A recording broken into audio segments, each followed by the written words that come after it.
Salut, je m'appelle Emmanuelle. Et moi, c'est Isabelle. On a toutes les deux une formation en linguistique et parce que l'écriture inclusive, c'est pas juste une mode. On vous présente la réplique linguistique sur choc.ca.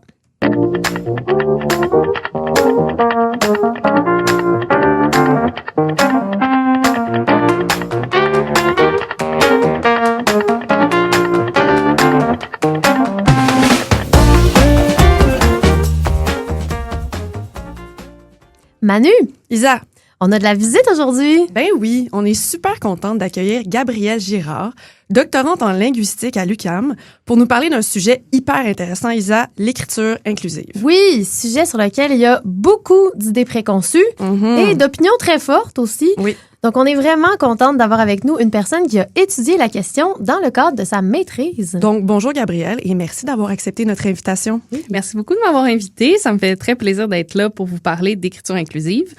En travaillant sur ce sujet-là, j'entends beaucoup de choses à ce sujet et je suis bien contente de pouvoir défaire certaines idées reçues. Alors d'abord, ce que j'entends par écriture inclusive, c'est l'ensemble des procédés qui visent à inclure les femmes dans la langue et plus récemment, les personnes non-binaires. Ici, je vais parler du français, mais ça existe aussi dans d'autres langues comme l'allemand et l'espagnol notamment. Ben oui, les francophones ne sont pas les seuls à avoir ce genre de réflexion sur la langue aujourd'hui. Non, tout à fait. Mais là, en quoi ça consiste exactement l'écriture inclusive? Quelle forme ça peut prendre exactement? Donc, il existe vraiment de nombreux procédés. Je dirais que les principaux sont l'écriture épicène, les doublets et les néologismes. OK. Les néologismes, ce sont des termes qui sont créés souvent à partir de mots déjà existants pour représenter tous les genres. Donc, on pense notamment au pronom « iel » ou encore à des termes comme « locuteur » avec la terminaison « A-I-R-E » OK. au lieu de dire « locuteur » ou « locutrice ». OK. Ou au mot « auteurice » qui va combiner auteur et autrice en un seul mot. Ouais. L'écriture épicène, maintenant, comme on l'a défini au Québec, c'est un procédé qui consiste à pas employer de mots qui feraient référence au genre des individus. Par exemple, de dire la population étudiante au lieu des étudiants ou des étudiantes. Ah, OK. Donc, il y a les néologismes, l'écriture épicène. Puis c'était quoi le troisième procédé? Oui, le troisième procédé, ce sont les doublets. OK, ouais. Du côté des doublets, il y en a deux types, soit les doublets complets et les doublets abrégés. Les doublets complets, c'est de dire, par exemple, les étudiantes et les étudiants. Ouais. Alors qu'un doublet abrégé, ça consiste à écrire le mot au masculin, puis à ajouter la terminaison féminine en la séparant avec un signe typographique. Par exemple, le point médian, le point normal, les parenthèses. Par exemple, d'écrire étudiant, point médian, E, ou locuteur, entre parenthèses, tris, la terminaison tris. Ouais. Oui. Puis, justement, une des principales idées préconçues, ça concerne les doublets abrégés. C'est ce qu'on entend souvent, c'est que les doublets nuisent à la lecture. Oui, c'est vrai qu'on entend souvent ce genre de critique, là. Tout à fait. Et c'est là-dessus, donc, que j'ai fait mon mémoire de maîtrise. Et j'en suis arrivée à une conclusion assez simple, qui est qu'un doublet abrégé est fixé environ 60 millisecondes de plus qu'un mot au masculin.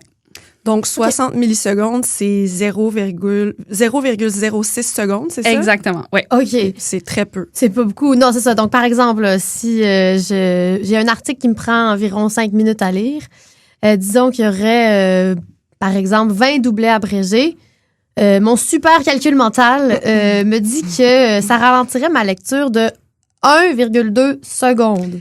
C'est rien. Exactement. Donc, ça va. Oui. Par contre, ça reste que dans mes résultats, on peut dire que les doublets abrégés causent un ralentissement, mais comme vous l'avez dit, c'est un ralentissement assez minime.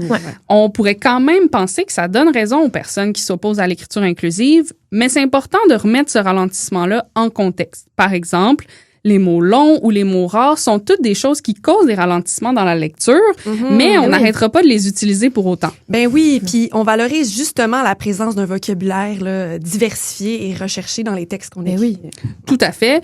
Puis en plus, c'est très possible qu'à force d'utiliser les doublets abrégés, on observe un effet d'habituation qui fait que le ralentissement diminue ou disparaisse avec le temps. Ouais.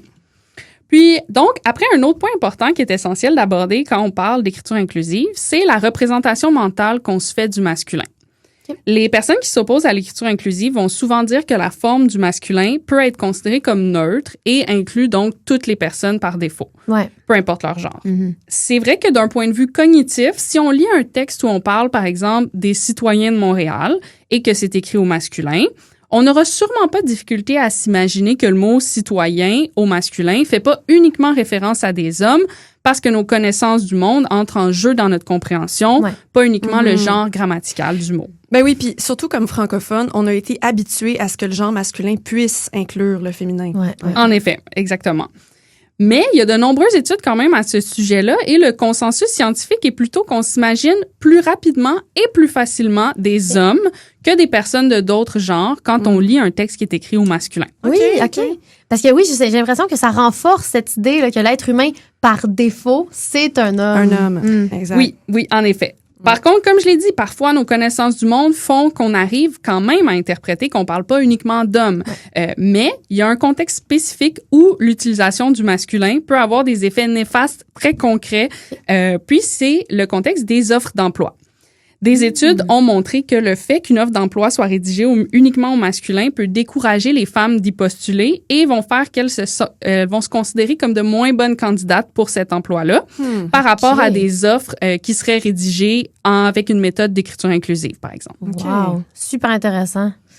Mais là, j'ai une petite question pour toi, Gabrielle. On entend souvent que l'écriture inclusive serait peut-être pas si inclusive parce que elle poserait problème pour les personnes dyslexiques ou pour les apprenantes de langue seconde. C'est vrai qu'on entend souvent ça aussi. Est-ce que tu aurais quelque chose à dire sur ça? Oui, en effet, c'est une question importante. Puis, dans mon doctorat, je compte me pencher spécifiquement sur le cas de la dyslexie.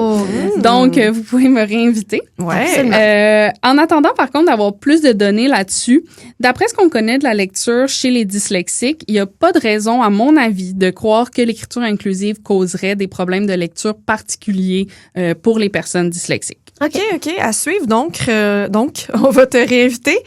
Et maintenant, si on a envie d'utiliser l'écriture inclusive, comment on commence? Est-ce qu'il y a des guides? Oui, c'est une bonne question. Ça m'amène en même temps à mentionner une autre critique, soit le fait qu'il n'existe pas de règles claires à l'écriture inclusive. Donc, c'est vrai que dans certains contextes, comme en enseignement, ça prend une norme à enseigner. Donc, ça peut poser problème. Mais en tant que linguiste, je suis un petit peu tannée qu'on critique toujours cette non-régularité-là. Pour moi, la variété qu'on voit dans l'écriture inclusive, ça témoigne plutôt de la vitalité de la langue puis de la créativité qu'on peut exercer à travers celle-ci. Ben oui, puis on est pour ça, nous, à la réplique, plus de flexibilité à l'écrit. Absolument. Donc, oui, il y a beaucoup de variations dans les pratiques, surtout que c'est des pratiques assez nouvelles, mais il y a quand même d'excellents guides qui existent. Je conseille d'abord le guide « Apprendre à nous écrire », guide et politique d'écriture inclusive, qui est conçu par les organismes Club Sexu et les Trois Sexes, ainsi que le guide Grammaire pour un français inclusif par Alexandra Dupuis, Michael Lessard et Suzanne Zacour. OK, génial. Les liens seront dans la description si nos auditeuristes veulent les consulter. Et maintenant, pour finir, je tiens à dire qu'en tant que linguiste, je serai jamais en train de forcer les gens à écrire d'une manière ou d'une autre, que ce soit avec ou sans écriture inclusive. Chaque personne est entièrement libre d'écrire et de parler comme bon lui semble. Oui. Ce que j'aimerais, en fait, c'est juste que plus de gens adoptent une attitude d'ouverture, c'est-à-dire de laisser les gens l'utiliser si ça correspond à leurs valeurs, puis d'accepter de lire des textes en écriture inclusive sans se borner à dire que c'est laid ou que ça sert à rien, par exemple. Tellement. Surtout considérant qu'on a des bonnes raisons de croire que l'écriture inclusive peut nous aider dans certains cas à créer un monde plus égalitaire. Wow! Merci beaucoup, Gabrielle, pour cette fantastique capsule. On est honorés de t'avoir reçu. Ça me fait très plaisir. Merci. Merci.